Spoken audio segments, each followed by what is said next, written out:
अस्सलामुअलैकुम। TNN TV के साथ मैं हूं कौकब फारूकी। सबसे पहले शामिल करेंगे न्यूज हेडलाइंस।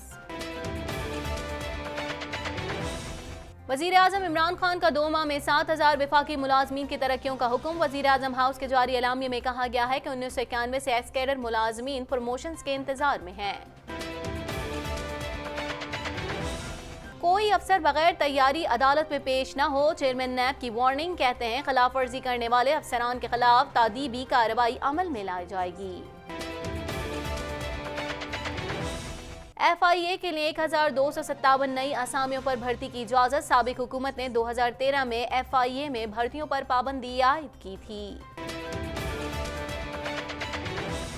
10 फरवरी से इंसदादे पोलियो मुहिम चलाने का ऐलान। इंसदादे पोलियो सेल ने अपील की है कि बच्चों को पोलियो से बचाने के लिए वालिदैन उन्हें पोलियो से बचाव के खतरे जरूर पिलाएं। इन हाउस तब्दीली भी बड़ी तब्दीली की इब्तिदा हो सकती है। मौलाना फजलुर रहमान कहते हैं मैदान खाली नहीं छोड़ेंगे। 1 मार्च को इस्लामाबाद में कन्वेंशन, 19 मार्च को लाहौर में और 23 मार्च को कराची में बड़े अवामी मुजाहरे करेंगे।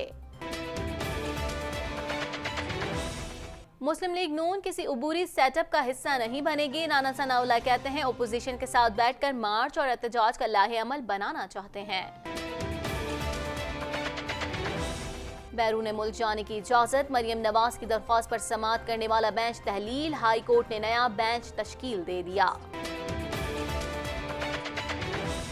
स्पॉट फिक्सिंग पर नासिर जमशेद को 17 माह कैद। नासिर जमशेद, यूसुफ अनवर और एजाज अहमद को कमरे अदालत से गिरफ्तार करके जेल भेज दिया गया।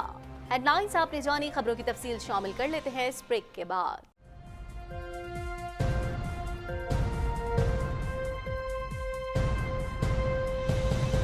बुलेटिन में खुशामदीद। बुलेटिन के आगाज में सबसे पहले बात करेंगे वजीर आजम इमरान खान ने विफाकी वजारतों और इदारों में मुलाजमीन की तरक्कियों से मुतालिक बड़ा फैसला करते हुए 2 माह में 7,000 मुलाजमीन की तरक्कियों का हुक्म दे दिया। मजीद जानते हैं इस रिपोर्ट में।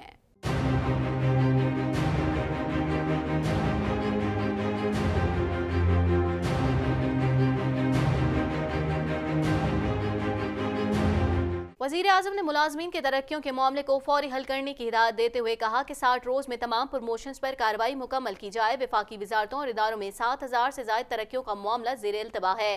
कार्रवाई मुकम्मल करके रिपोर्ट भी जमा करवाई जाए। वज़ीर आज़म ऑफिस ने कहा कि 1991 से एक्स कैडर मुलाजमीन प्रमोशंस के इंतजार में है और 2017 तक 37% तरक्कियां ना की जा सकी।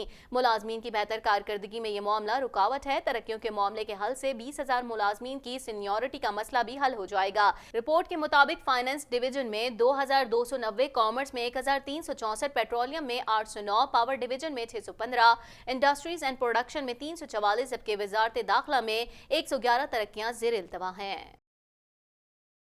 कुछ बात कर लेते हैं chairman NAB justice retired Javed Iqbal ने कहा है कि बगैर तैयारी अदालत में पेश होने वाले अफसरान के खिलाफ कार्रवाई की जाएगी। मजीद जानते हैं इस रिपोर्ट में।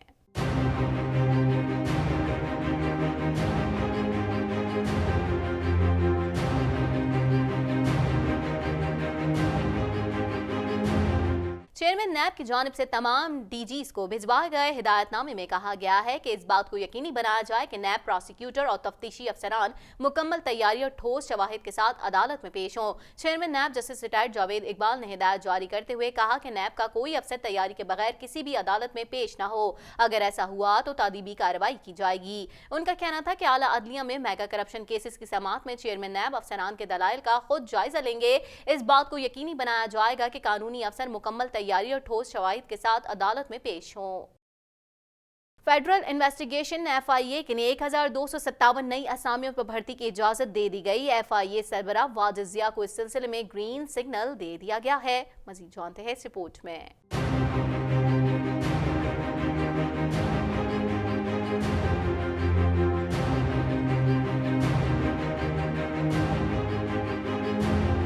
FIA ने गुज़िश्ता माह 22 जनवरी को भर्तियों पर पाबंदी के हुक्मनामे में नरमी के लिए खत लिखा था। एक एडिशनल डायरेक्टर जनरल और 7 डायरेक्टर्स की असामियों पर भी भर्ती होगी। इसके अलावा जिन असामियों पर भर्तियों की इजाजत दी गई है उनमें से 97 इंस्पेक्टर, 121 सब इंस्पेक्टर, 252 ASI और 159 हेड कांस्टेबल और 373 कांस्टेबल शामिल हैं। वजारत खजाना ने भर्तियों की इजाजत देने का नोटिफिकेशन जारी कर दिया। भर्तियों का तमाम अमल बजट से कबल मुकम्मल किया जाएगा। आइंदा माली साल के बजट में इन असामियों के लिए फंड्स फराहम किए जाएंगे। ख्याल रहे कि साबिक हुकूमत ने 2013 में FIA में भर्तियों पर पाबंदी आयद कर दी थी। कुछ बात करेंगे इंसदादे पोलियो मुहिम के हवाले से। कराची में इंसदादे पोलियो मुहिम 10 फरवरी से शुरू होगी। मुहिम के तहत कराची के 23 लाख 5 साल से कम उम्र बच्चों को पोलियो के बचाव के कतरे पिलाए जाएंगे। मजीद जानते हैं इस रिपोर्ट में।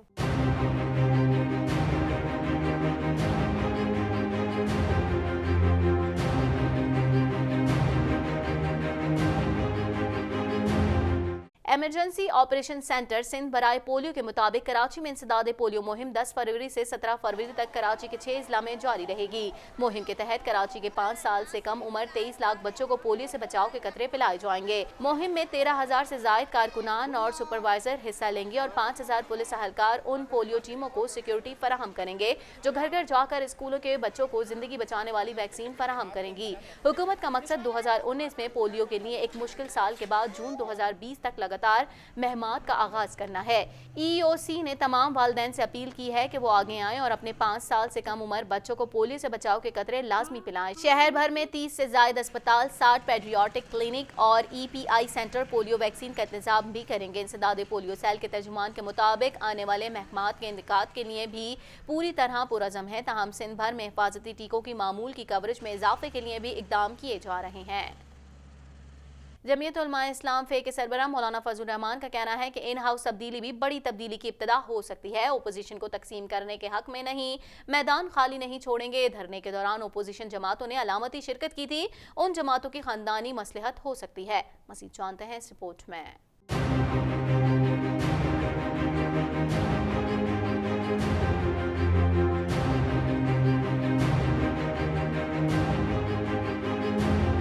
मौलाना फजल रहमान का कहना है कि अगर मरियम नवाज ने यहाँ खामोश रहना है तो वालिद नवाज शरीफ की खिदमत करने में बेहतरी है। मैंने शायरा दस्तूर में कहा था कि नवाज शरीफ आप जेल में रहें, हम आपकी कमी महसूस नहीं होने देंगे। मौलाना फजल रहमान का कहना था कि हुक्मरानों ने कश्मीर को मोदी की बर्बरियत के हवाले किया है। कश्मीर की सूरत हाल पर रियासत क्या कर रही है? कश्मीर का सौदा हुआ है। हमारे हुक्मरानों की नाकाम हिकमत अमली की वजह से मोदी हुकूमत ने दिन दहाड़े मकबूज आबादी पर डाका डाला। हमने पूरे मुल्क में कश्मीरियों के साथ इज़हार यकजहती का मुजाहरा किया। मौलाना फजल रहमान का कहना है कि नाअहल हुक्मरान से मुल्क की जान छुड़ाई जाए। फैसला किया है कि गरीब आदमी के साथ खड़े हैं। आम आदमी के कर्ब को दूर करने के हवाले से भी मायूसी है। आम आदमी मायूसी के मरहले से गुजर रहा है। दाल सब्जियां तक लोग खरीदने की हालत में नहीं है। कोई बच्चों के लिए गर्म कपड़े, राशन, बिजली के बिल अदा नहीं कर पा रहा। आज देहातों में, मोहल्लों में आम आदमी महंगाई के हाथों तंग है। उनका मजीद कहना था कि अमेरिका ने और ना ही वर्ल्ड बैंक ने मदद की, जबकि FATF की तलवार सर पर लटक रही है। इस वक्त हर शख्स को फिक्र लाहक है कि इस मुल्क को कैसे बचाएं। मईशत गिर जाए तो रियासत अपना वजूद खो जाती है। दुनिया में रियासत की बका का दारोमदार मौशी कुव्वत पर होता है। तबाही की तरफ मुल्क की रफ्तार थम नहीं रही। मौशी लिहाज मुल्क की तबाही की तरफ जा रहा है। कुछ बात करेंगे मुस्लिम लीग नून पंजाब के सदर राना सनाउल्लाह ने कहा है कि मुस्लिम लीग नून किसी अबूरी सेटअप का हिस्सा नहीं बनेगी। PTI मुशर्रफ फैसले पर तनकीद के बाद खुद ही सरेआम फांसी की करारदाद मंजूर कर रही है, जबकि सरेआम फांसी की करारदाद की हर सतह पर मुजम्मत होनी चाहिए। मजीद जान लेते हैं इस रिपोर्ट में।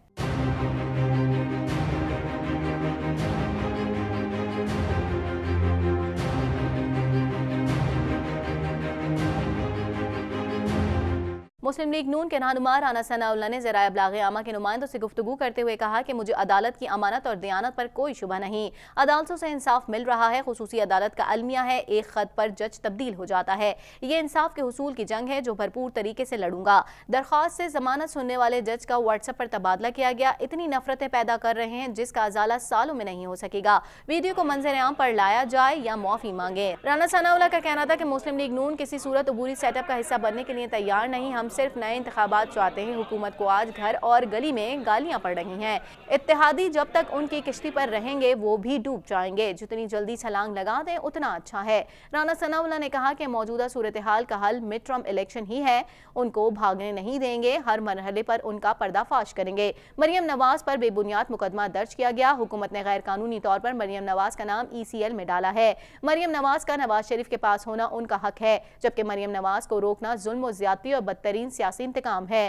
हुकूमत किसी के नकलो हमल पर पाबंदी नहीं लगा सकती। राना सनाउल्लाह ने कहा है कि मियां शहबाज शरीफ वापस आ रहे हैं, ऑल पार्टीज कॉन्फ्रेंस बुलाएंगे। मौलाना फजल रहमान हमसे नाराज हैं, उन्हें मनाएंगे। ओपोजिशन के साथ बैठकर मार्च और एहतजाज का लाहे अमल बनाना चाहते हैं। कुछ बात कर लेते हैं मरियम नवाज के बैरून मुल्क जाने की इजाजत के लिए दरख्वास्त पर समाअत करने वाला लाहौर हाई कोर्ट का 2 रुकनी बेंच तहलील हो गया। हाई कोर्ट ने नया बेंच तश्कील दे दिया। मजीद अहवाल इस रिपोर्ट में।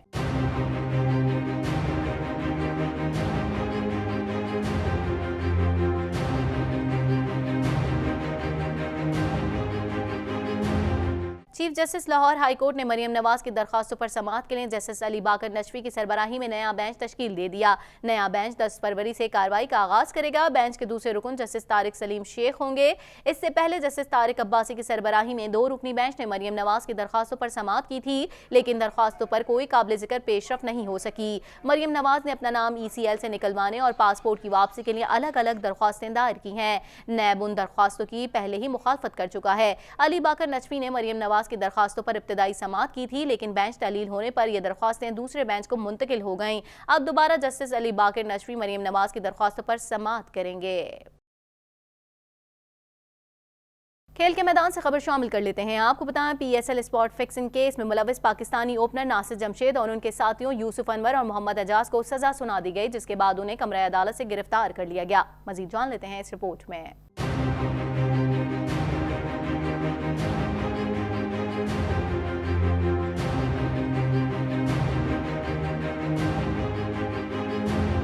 पाकिस्तानी सुपर लीग के दूसरे एडिशन के आगाज में सामने आने वाले स्पॉट फिक्सिंग केस में शर्जील खान, खालिद लतीफ, शाहजेब हसन और मोहम्मद इरफान मुलविस पाए गए थे।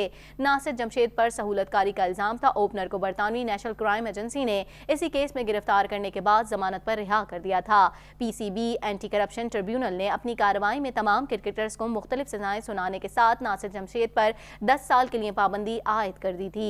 बरतानी के मैनचेस्टर कोर्ट में केस की समाअत जारी थी, जिसमें नासिर जमशेद और उनके 2 साथियों यूसुफ अनवर और मोहम्मद एजाज ने अपने जुर्म का एतराफ कर लिया था और बरतानवी अदालत ने नासिर जमशेद को 17 माह जबकि उनके साथियों यूसुफ अनवर को 3.5 साल और मोहम्मद एजाज को 2.5 साल कैद की सजा सुना दी, जिसके बाद तीनों मुल्जिमान को कमरा अदालत से गिरफ्तार करके जेल भेज दिया गया है। इसी के साथ ही TNN TV के न्यूज स्टूडियो से फिल वक्त इतना ही। मजीद खबरों और अपडेट्स के लिए देखते रहिए TNN TV।